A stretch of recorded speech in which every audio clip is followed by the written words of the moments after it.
केंद्रीय मंत्री नितीन गडकरी आपल्या भाषणांसाठी नेहमीच चर्चेत असतात. मात्र सध्या त्यांचं एक भाषण चांगलंच चर्चेत आलं आहे आणि त्यांचं त्यातील एक वक्तव्य सध्या प्रसार माध्यमांमध्ये मुख्य बातमी बनलं आहे. गडकरींना संसदीय बोर्डातून हटवण्याचे निर्णयाशी देखील या बातम्या निगडीत आहेत.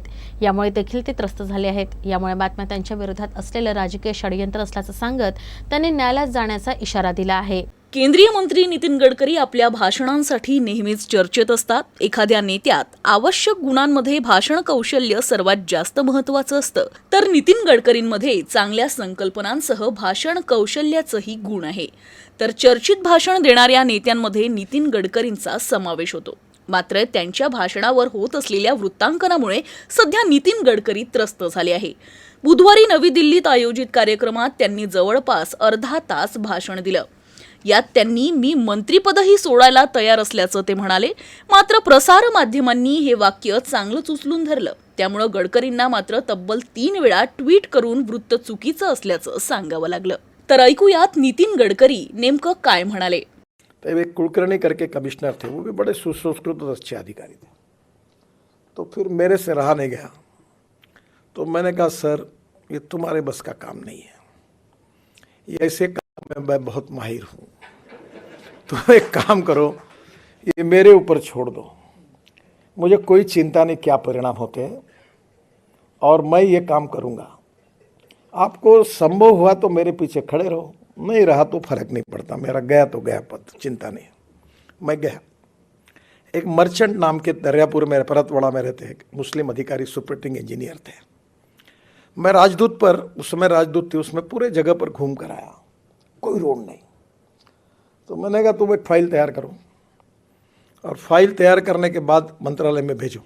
वो ऐसे थे, बहुत अच्छे अधिकारी, अभी भी है वो फाइल मुंबई में आई और फिर आकर वो फॉरेस्ट के ओपिनियन, इसके ओपिनियन होने के बाद आई, वो मेरे पास आई और मैंने उसमें लिखा कि मानव अधिकार की दृष्टि से इन लोगों को गांव में जाने के लिए रोड नहीं है, ये दुर्भाग्यपूर्ण है, ये उनका सामाजिक, आर्थिक और शैक्षणिक शोषण है और इसके लिए परमिशन नहीं देना गलत बात है.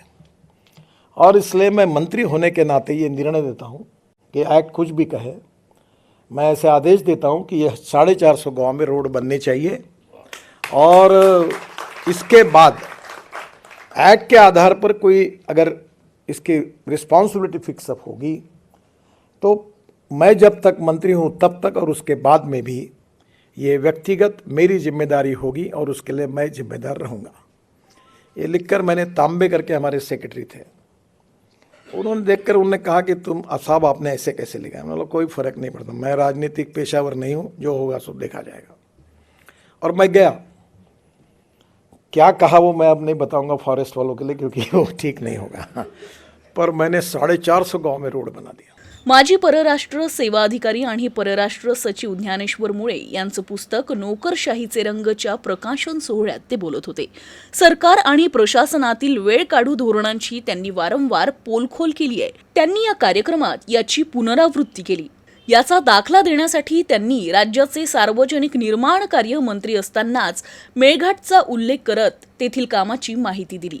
यावेळी त्यांनी कुलकर्णी नामक अधिकाऱ्यांचा उल्लेख केला. त्या अधिकाऱ्याशी बोलताना मी मेळघाटच्या लोकांच्या विकासासाठी तयार आहो, त्यासाठी मंत्रिपदही सोडावं लागलं तरी चालेल असं त्यांनी म्हटलं होतं. तर हे वाक्य बोलल्यानंतर त्यांनी लागलीच मी बोलतो काही आणि रिपोर्टिंग काही वेगळंच होत असल्याचंही ते म्हणाले. मैं ज़्यादा कमेंट नहीं, आजकल मीडिया को आदत है मैं कुछ भी बोलूँ तो उल्टा लिखते हैं.